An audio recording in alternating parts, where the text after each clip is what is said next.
right. Good morning, everyone. Good to see you guys again. And it's nice to also see you guys on the weekends as well. Oh, can you turn it up a little bit? Yeah, he's trying to turn it up. We're thinking about it. We're talking about it. That was a pun. It wasn't very good, but that's okay. All right. Is that good? Okay. All right. Is that good over here too? Okay. So it's a good thing we're also meeting during the summer, right? Because then hopefully we'll finish Exodus. Okay, we're making progress. All right, last week you did chapter 27. We will do all of chapter 28 today. It is kind of a longer chapter, but it is something that we can definitely cover during our time here. And the whole thing is about clothes. A whole chapter dedicated to clothing. So when you talked last week in chapter 27, okay, you wrap that up, but now this is the first instruction about the priests. This is the first set of instructions about priests and what they're supposed to be doing, how they look, their whole job description. But we start with clothing, which is interesting because next chapter, chapter 29, is about how you're going to do some of the sacrifices, how you're going to be consecrated, and so on and so forth. You would think that would be first, but it's not. How you appear, how you look, and that has something to say about the job itself, and that's one big thing we'll be talking about. So I want you guys to go ahead and open up to Exodus 28. I see that a lot of you are already there. All right. Where did it go? There it is. Okay, so I'm going to read through just section by section because each section has its own like header that here in this section, we're going to talk about this piece of clothing. Here in this section, we're talking about this. Make a few comments, and then we're going to have a little activity to do at your tables. Yes, a little different. I know. I just can't help myself. As a former teacher, you got not homework, it's classwork. Okay? All right. So let's go ahead and read these first few verses here, verses 1 through 5. So I'm going to be reading from the Net Bible. Okay, if you're reading from a different translation, it should be quite similar. All right. And you bring near to you your brother Aaron and his sons with him from among the Israelites, so that they may minister as my priests. Aaron, Nadab, and Abihu, Eleazar, and Ithamar, Aaron's sons. You must make holy garments for your brother Aaron, for glory and for beauty. You are to speak to all who are specially skilled, who I have filled with the spirit of wisdom, so that they may make Aaron's garments to set him apart to minister as my priest. Now, these are the garments they are to make: a breastpiece, an ephod, okay? Some of you might try and pronounce it ephod, a robe, a fitted tunic, a turban, and a sash. Okay, that's kind of like here, this is all we're doing, covering this chapter. They're to make holy garments for your brother Aaron and for his sons, that they may minister as my priests. The artisans are to use the gold, blue, purple, scarlet, and fine linen. Okay, so you get lots of different pieces. You also have specific colors that you have to use as well. These are going to cover the entire body. Okay, at the end of the passage, you're going to get a couple more pieces of clothing. And as we talk about each individual ones, I'll put up a picture for you guys to see so you know which one refers to what piece of clothing that they're wearing. And then we'll also put up some color pictures as well to kind of give you an idea of what it could have looked like. But he's going to give plenty of instructions of how to make it, but it's not every last little detail. You as the craftsman, you as the weaver, you as the tradesman have a little bit of flexibility in how you make it. Okay, so next few verses here. We're going to cover the ephod, the waistband, the shoulder pieces. Verse 6. They are to make the ephod of gold, blue, purple, scarlet, and fine twisted linen, the work of an artistic designer. It is to have 2 shoulder pieces attached to its corners so it can be joined together. The artistically woven waistband of the ephod that is on it is to be like it, of one piece with the ephod of gold, blue, purple, scarlet, and fine twisted linen. You're to take 2 onyx stones and engrave on them the names of the sons of Israel, 6 of their names on one stone and 6 of the remaining names on the second stone, according to the order of their birth. You are to engrave the 2 stones with the names of the sons of Israel with the work of an engraver in the stone, like the engravings of a seal. You are to have them set in gold filigree settings. You are to put the 2 stones on the shoulders of the ephod, stones of memorial for the sons of Israel, and Aaron will bear their names before the Lord on his 2 shoulders for a memorial.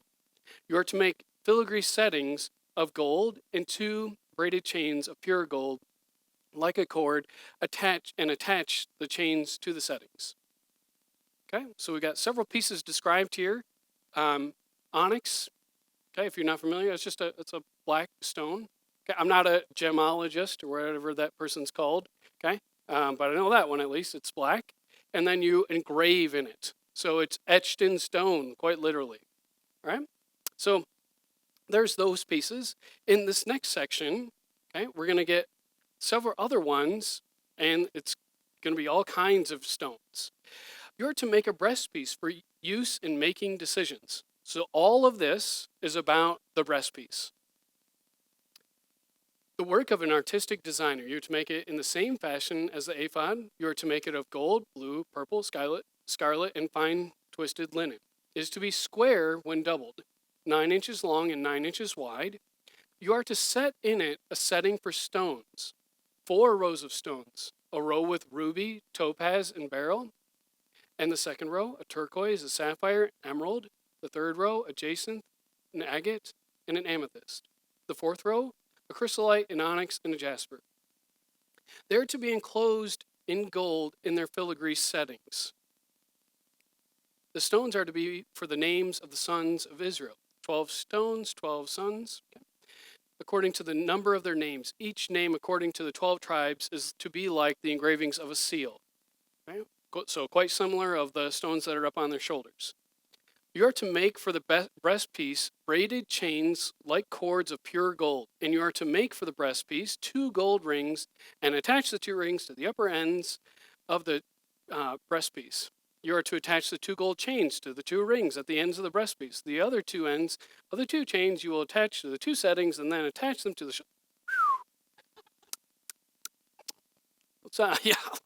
let's catch up here. Okay.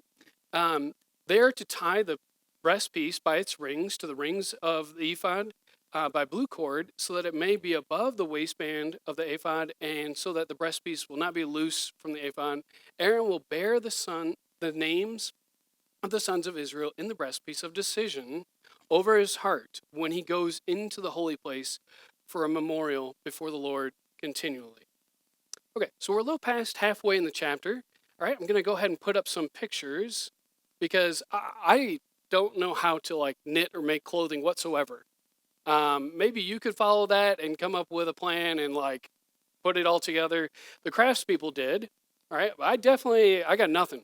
So I'm gonna go ahead and put up a couple of pictures that will hopefully help you guys see, because some of these terms are also not familiar. Like we don't usually use the term ephod. Okay, so let me make this a little bigger so everybody can see. There we go. Okay, so this is the garment. This is not like an actual picture. This is a computer generated picture. So the tunic. So when I click on it, you'll see that it highlights what piece is the tunic. Okay, the tunic is that tan underneath piece. All right, and then the belt. I mean, everybody probably knows what the belt is. Okay, right there. And then the robe. Okay, the robe is the blue part. And then the ephod, or aphod, sitting on top of it, okay, is the mix of red, blue, and white, okay, in the stitched pattern there. The breastplate, okay, with the 12 stones. And then in a few minutes, we'll talk about the turban on the top and the crown, which is that metal, that gold piece right there. All right. So again, this is a computer generated picture. I'm going to put up another picture so you can see a little bit more of what the breast piece would have been like, since we just talked about that. Okay, you see how it's, the breast piece is separate. Underneath is the ephod, and their names are written down in Hebrew letters. Okay, like this one right here is Benjamin. Okay, Hebrew doesn't have a J sound, right? This one's Asher, Gad. Okay, so the 12 sons of Israel. Okay. Okay, yeah, so I don't have a picture of that one. That one is right here. So on the shoulders there, the gold rings, and then on top, that black piece would be the onyx stones that sit on top of the gold rings that then have a cord to attach to the breastpiece. Okay. Good question. All right. And you can see, like right up here, you see this gold ring up here. So that's how you're attaching it. You attach rings, cord, a ring, and you loop the material in. Now when I see it, it's like, oh yeah, that totally comes together for me. I'm glad somebody way back then had skill to take these instructions and carry them out into an actual physical object. Okay. So we're going to continue on. Right, let me put up the text again. Okay. Verse 31. You're to make the robe of the ephod completely blue. Right? We just saw that in the picture. It's all blue. There is to be an opening in its top in the center of it, also known as a hole for your head. Okay, with an edge all around the opening, the work of a weaver, like the opening of a collar, so that it cannot be torn. You're to make pomegranates of blue, purple, and scarlet all around its hem, and bells of gold between them all around. The pattern is to be a gold bell and then a pomegranate, a gold bell and then a pomegranate, all around the hem of the robe. The robe is to be on Aaron as he ministers, and his sound, right, the bells will make a sound, will be heard when he enters the holy place before the Lord and when he leaves, so that he does not die. Okay? Yeah. Yeah. So also, if you don't hear the bells, who's walking in if there's no bells? It ain't the chief priest. So, well, somebody could walk in, right? If they're not wearing the garments that the high priest is supposed to wear, yeah, we don't play games. You're gone. Okay? This is serious business. He is giving clear instruction. He's also giving and setting the terms on how you come to God. Okay? And if you want to come in and be like, yeah, I'll go, I can go in there. I can be free. No, that is not your role. And it's also not about the priest either, right? Okay? So they have a specific job and they need to take it seriously. So this these bells, they're also in the picture that I was going to put back up here. Where did it go? Ah.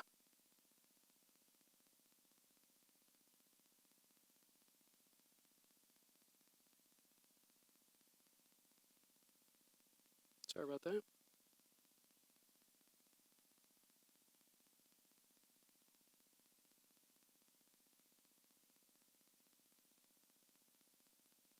Okay, you see the bells on the bottom here?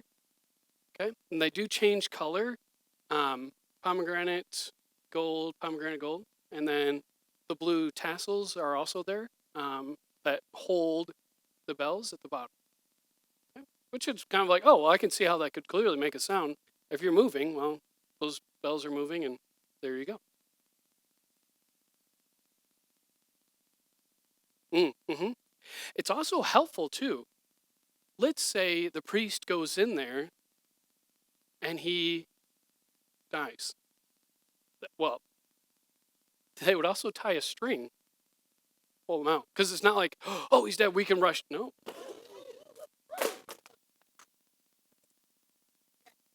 Well, yeah.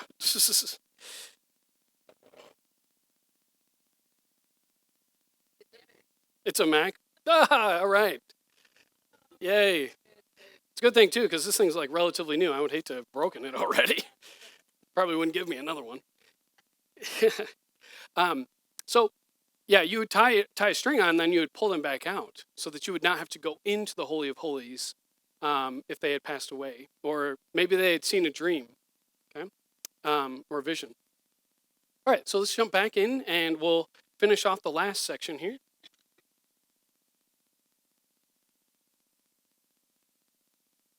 It's still working. Great. Okay.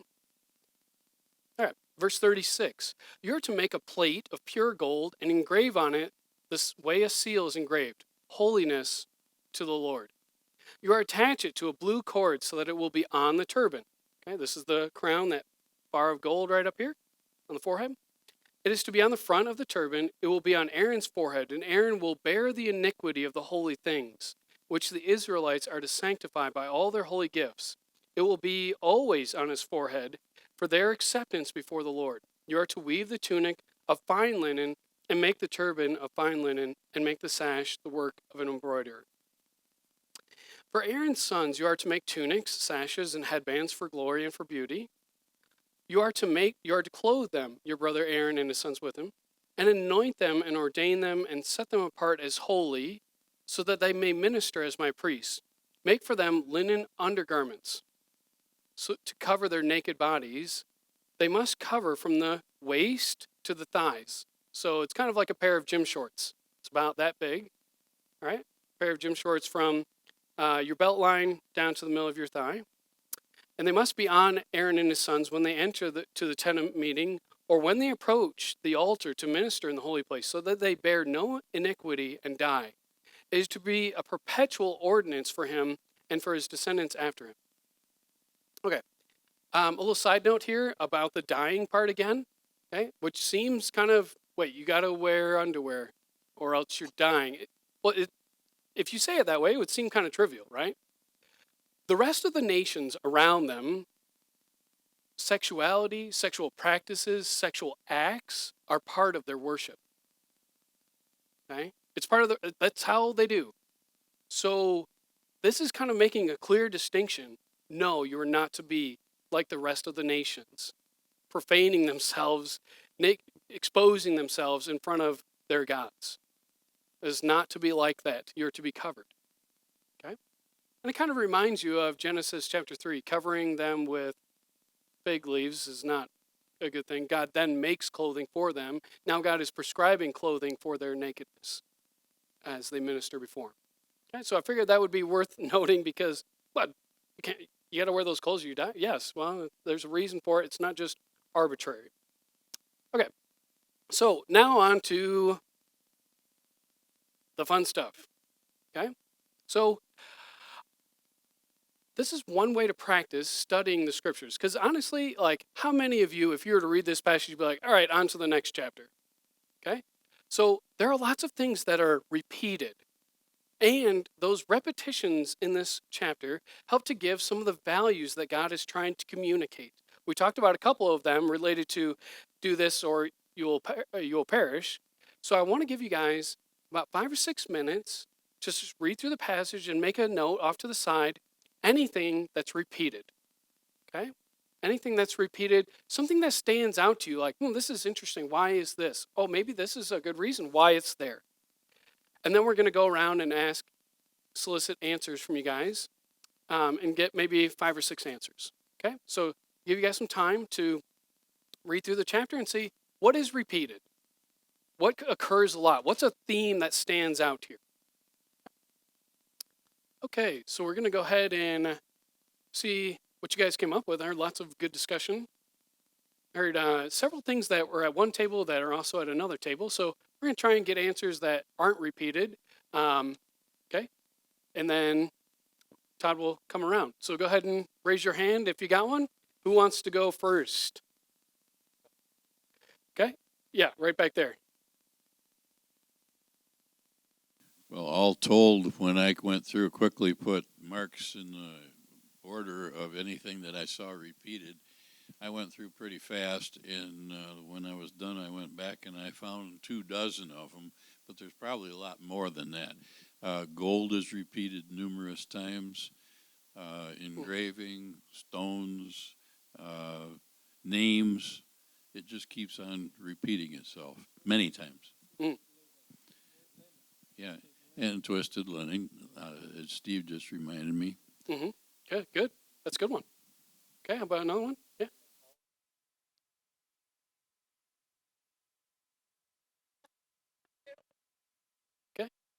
So what are the colors that get repeated? They said gold, blue, purple, and scarlet, but I also looked at my explanation, and it said that these are the same colors of the materials and yarns used in the tabernacle. Mm. So Yeah. I thought that was interesting. Yeah. With the colors. What did you need? Anything else I should say? Okay. Okay, that's good. All right, what else we got here? Rings. Gold rings. Ooh, multiple gold rings. All right. They mentioned the 12 names of the tribes of Israel a few times, I thought. Yep.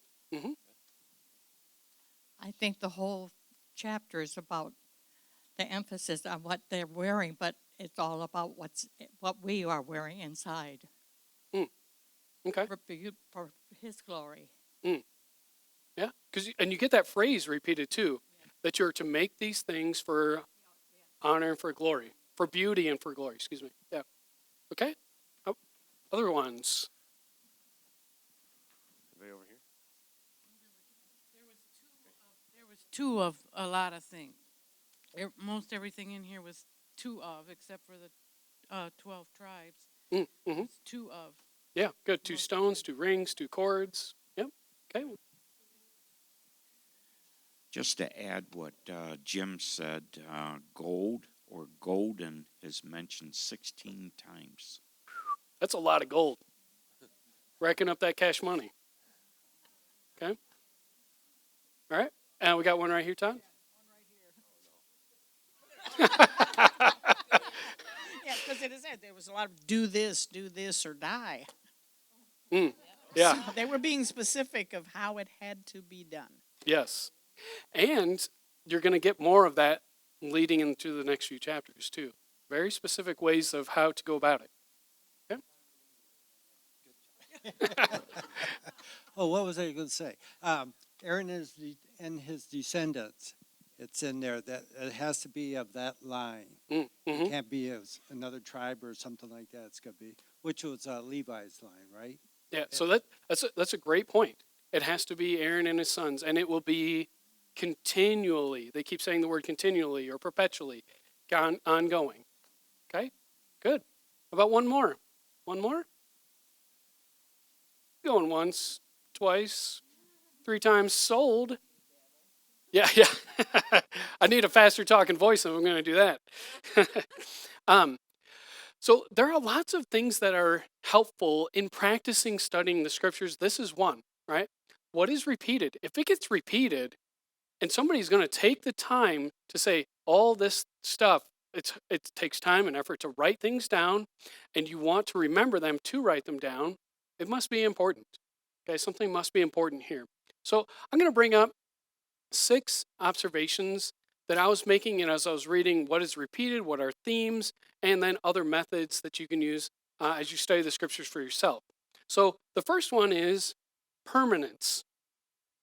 These things are permanent, right? They're literally etched in stone. They're not meant to be going away. And not only the stones, but even the collar is to be made in such a way so that it can't be torn. Because you'll be putting it on, taking it off, putting it on, taking it off. Don't want it to be torn. Want to be good stewards of the material that you're making.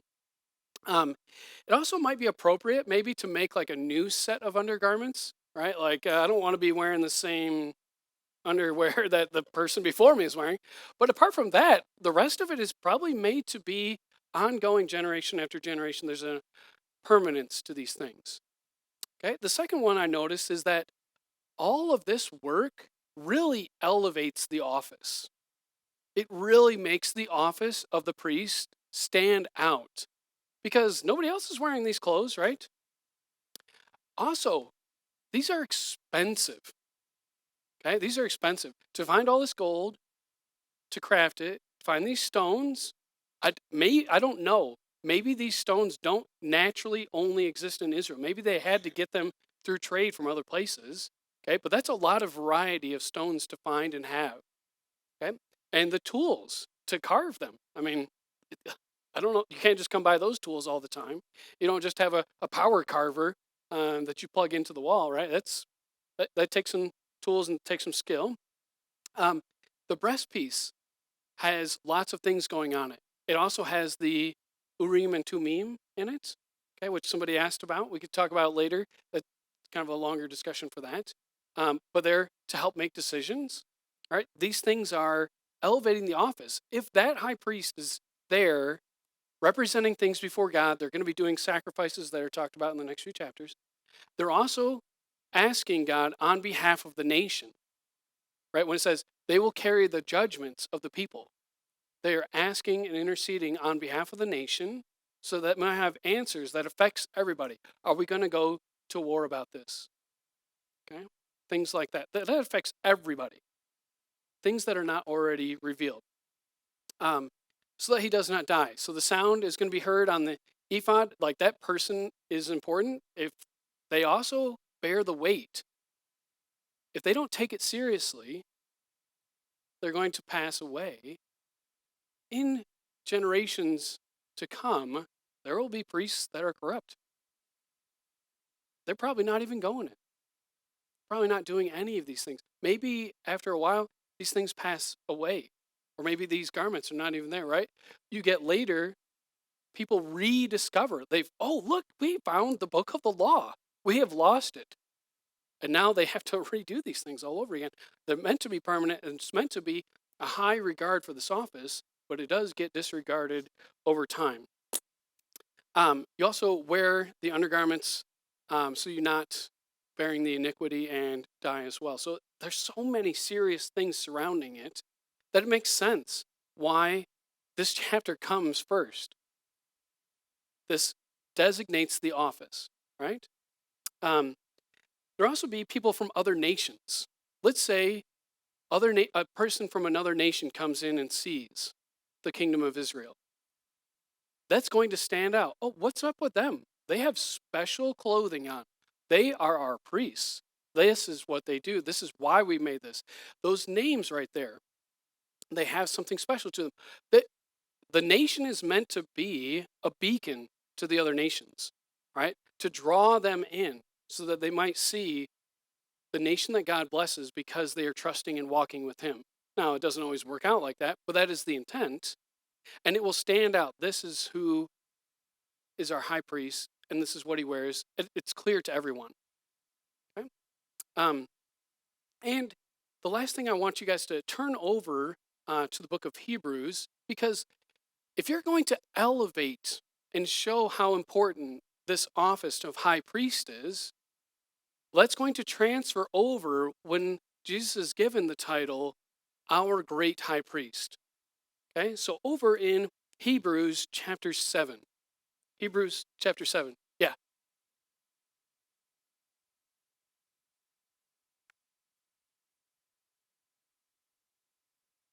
Mm-hmm. Yes. Mm-hmm.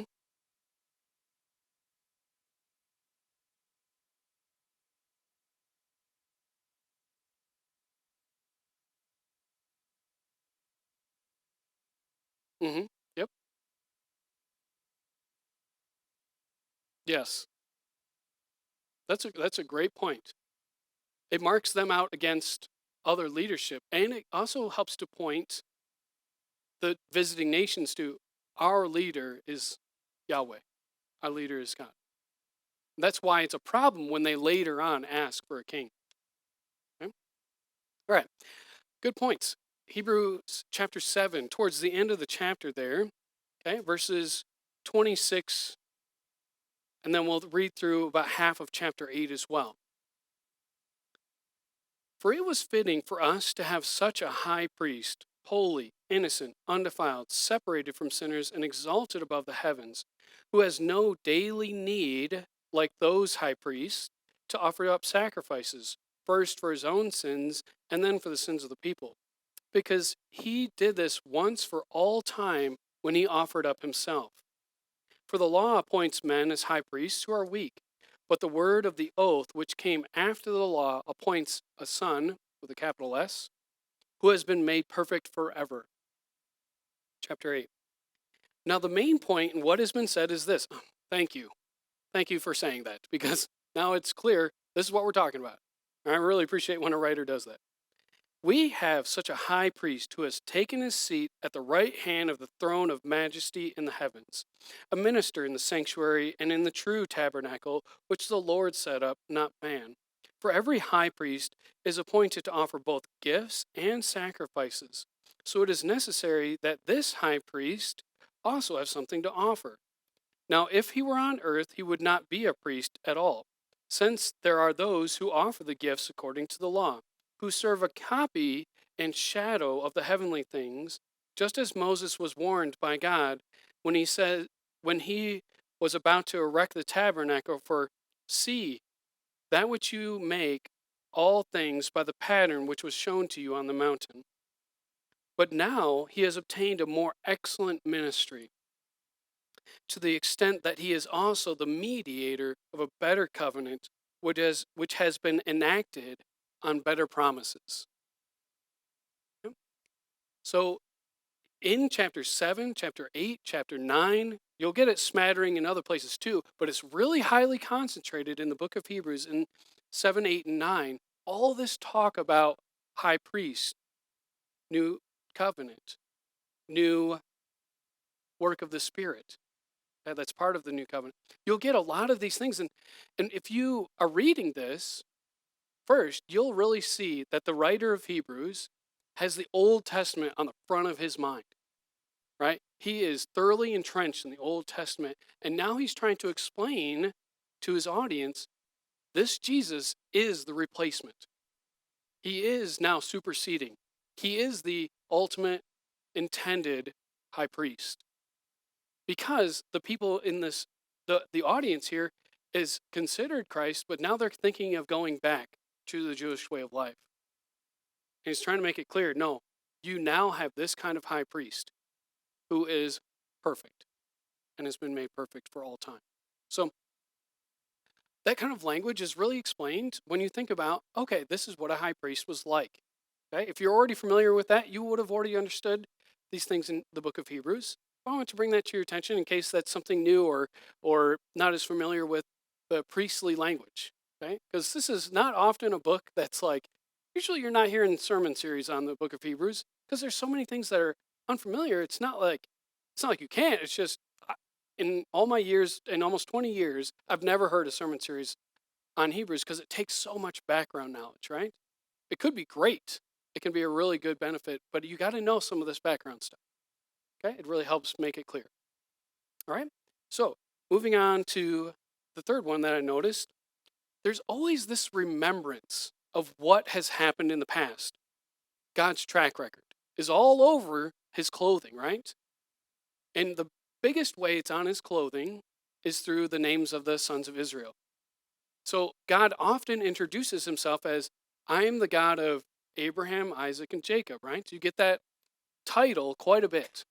And so when you see that, you're saying, oh, God was the God of Abraham. He gave promises. He filled those promises throughout Abraham's life, and then they passed on to Isaac, then they passed on to Jacob. And now these people are supposed to be living in more of the fulfillment of those promises, right? They're now in the land, okay? They're going to be operating in the land, hopefully that they've kicked everybody out or dealt with the way they're supposed to be dealt with. And you get a clear track record. We have a God who is not just new in this area. We have a God who has gone before us in the past, hundreds of years in the past. We now live in some of the fulfillment of his promises. It's just a great way to remember God has done something before. Because what happens to the Israelites over time? They forget. But there's physical reminders right there in front of your face to remember this is what's gone. Okay? So, do you got any questions about those three things? The permanence, the elevation of the office, and the remembrance of what God has done. Any questions about those three? Yeah. Question.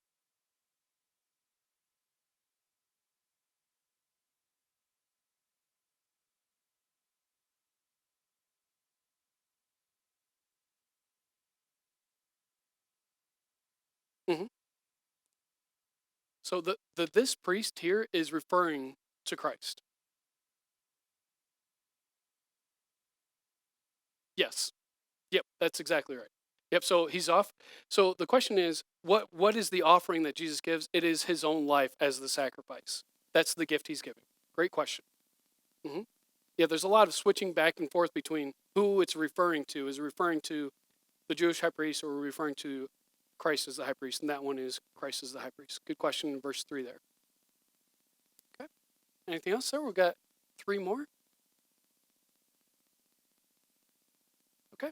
All right. So the fourth one, a lot of your senses are engaged. Okay? Like your physical senses.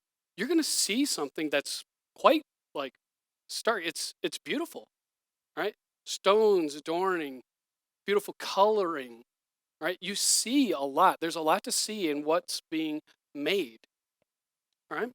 The sound. There's a lot of sound. The bells, right? You would hear the bells as the person walks around and you're standing outside of the Holy of Holies. You're waiting for him to come out. You're going to hear the sound of the priest. Okay? You also have touch. There's a lot of texture. There's lots of things to touch, lots of handling, right? A lot of your senses are engaged. Then, in the next couple of chapters, when you get more of the consecrating and the sacrifices, then there is a smell and then a taste, because then some of the sacrifices are used as a way to feed. Okay? So a lot of the senses are engaged. I just find that interesting. Like, huh, it's not just up here perceived in my mind. I can also perceive these things with my hand. It's happening also as I engage with my senses. Okay. The next one I noticed, and several of you guys said, yeah, you got a question there?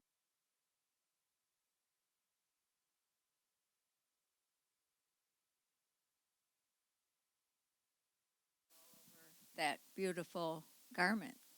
And I was wondering how they take care of that, I guess. Oh, that's a good question. Yeah. So blood's going to What was the spatter. question? So they have all these beautiful garments, and they do the sacrifices. Blood is going to like get on their clothing somehow. That's a good question. I've not thought of that before. I wonder if somebody else is doing the sacrifice and then bringing it in, and then they take the blood and like put it on the horns of the altar. I wonder if somebody else is handling the messy part, and then maybe passing along the result. But they are supposed to be doing. They're directed to do the sacrifices themselves too. That's a good question. I mean, it's not like laundry is freely available. I'll have to think about that one. That's good. Yeah, got a question back there. Yeah. Said to sprinkle blood with the hyssop Mm-hmm. as part of the, I don't know the right word for it. They had to do that as part of what they had to do for the demonstration, okay? Mm-hmm. And the priest could probably put that hyssop in a bowl with had a lot of blood in it and do it without care and get it all over everything, or get just a little bit, hold it to the side and sprinkle it without getting anything on him or any place he didn't want it to go. Mm. If you Yeah. think about the number of times they had to do that, you'd think they'd develop a little bit of dexterity in the object of what they're doing Yeah. and not end up messing themselves up. Yeah, that's a good point with the hyssop branch that you dip it in, and So the answer is very carefully. yes, very carefully.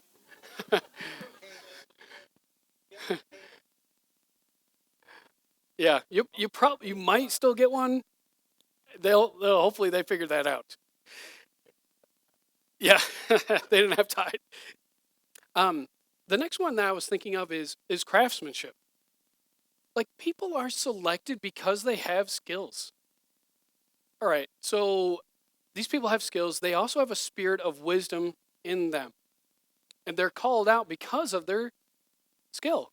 Like, God is willing to put people with those skills to good use to say, I'm going to have you be part of this, of creating and crafting something.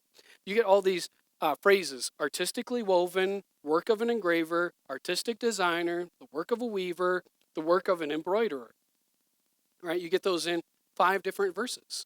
So they stand out as saying it's not just the high priest who does the sacrifice that's important. This other person made the stuff that the high priest wears. Okay?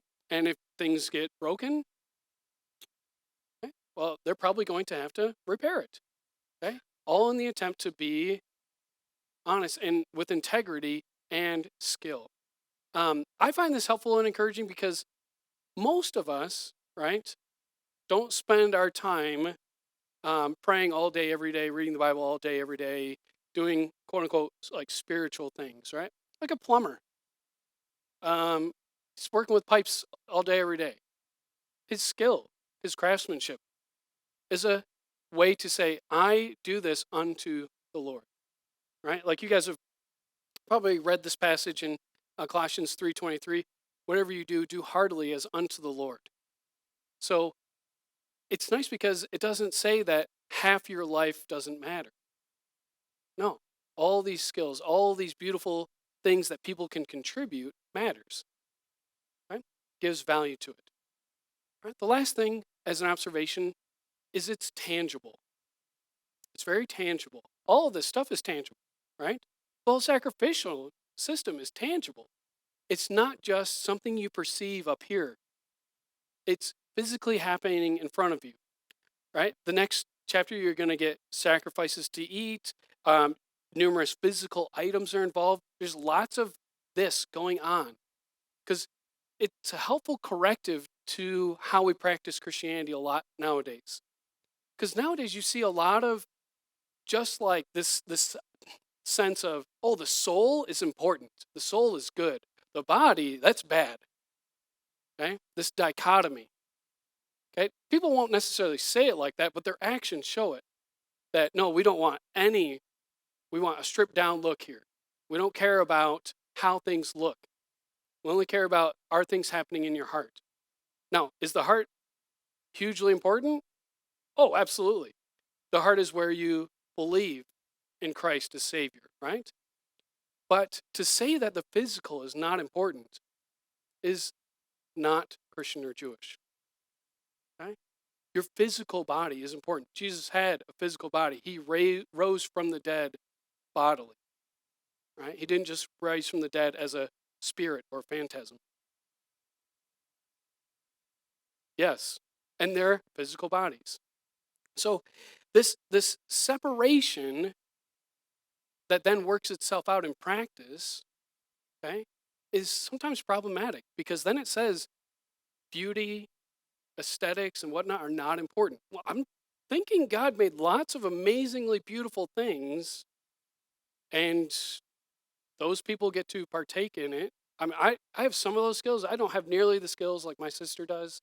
She can make beautiful things. I fix things. That's about it. Like, but she has that talent. It's interesting to see God is saying this is an aesthetic. There is a lot of holiness and sanctification and setting apart of this for a specific use, but it's not just, all right, we're plain Jane about this, right? I find that, he took the time to say, we're going to go about it this way. So those are just observations as I kept reading and thinking about this passage for the last week and a half. So last question, okay? And hey, Todd, we need the microphone again. I want to hear your answer to this question. If people today were to see a person dressed like this, a priest like this, standing in front, like in Pastor Wes's place, like if Pastor Wes was to be dressed like this, okay?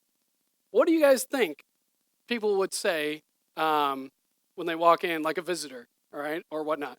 Yeah, got a first answer right there. Realize how much gold is per gram? Yeah. That's definitely something right off the bat they're going to say. Okay, what else do you think people will say? Okay.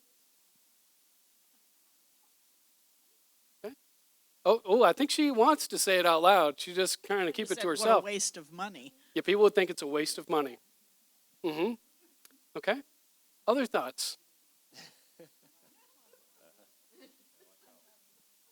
Yep. They would probably say, what does he believe? Yeah. He'd have to explain a lot. But what does it do? It gives him an opportunity, right? Hey, all this, you want to know? Well, let me tell you what it means. Here you go. Okay, we got one over here. He thinks he's really important. Yeah. Yeah. Good one. Okay. Anything? Oh, you got one right over there? He's set apart. Yeah, he's special. Ain't nobody else wearing that. Okay. Yep, got one. Yep. This carries on something you already said. Point being, it will get people's attention, and then they'll start asking questions which can be answered and then be able to draw them in. Mm-hmm. Yeah, that's great. Okay. Yeah. Did you have one too? Was all similar. I would say that he was glorifying himself by wearing all these. So what he's wearing instead of what he is. Yeah, it could be. And it always has to do with what's inside of a person. Yeah. What shows and not what we wear. Yeah, because like the corrupt priests later, if they're still wearing that beautiful garment, but they're not holy unto the Lord, as their headband says, what are we doing? We're playing games here? Yes, we are. But the Catholic religion, they all wear robes, and it's according to what the Sunday is. So they're kind of showy, and nobody thinks anything about it. You know, they're the priest then. Yeah. Yeah, like with the collar, like all these things, they'll have clear indications that that's the priest, and then ways to maybe like represent like the 4 weeks leading up to Easter and so on and so forth. Yep. Mm-hmm. I was going to say, look at the Pope when he addresses, the crowds out there at the Vatican. Yep. How he dresses up and got this big crown and everything on. And Yeah, there's probably gold in there too. Yeah. So it's a interesting way to say, okay, there could be poor motive attached to it, right? But there could be poor motive attached to anything. Okay? Is it the thing itself that is inherently bad? Not necessarily, right? It could be a beautiful way to display and give a physical picture, right? Like you guys have probably seen churches with stained glass, beautiful stained glass. They tell stories, especially telling stories to people who can't read at the time. So it's great to see God using all of these avenues to proclaim this is something special, this is how we go about it, this is what it means, and this is going to maybe draw people in, show them how great God is. Okay? So I think you guys have a lot of great takeaways here. In a passage, in a chapter that's easy, like close. Or next chapter, okay? There's always something great in every chapter, all right? So let's go ahead and pray, and then we'll be done. Dear God, thank you so much for your word, that it is well worth our time to read it, to think about it, to invest our lives to understand it, so that we might know more about who you are, what you've done, what you're doing, and what you will do. Pray that you'd bless our efforts to read, to think, to talk with others about it, and to love you by our discipline in it. And we ask all this in Jesus' name and by the power of your Spirit. Amen. Thank you, guys. Mm-hmm.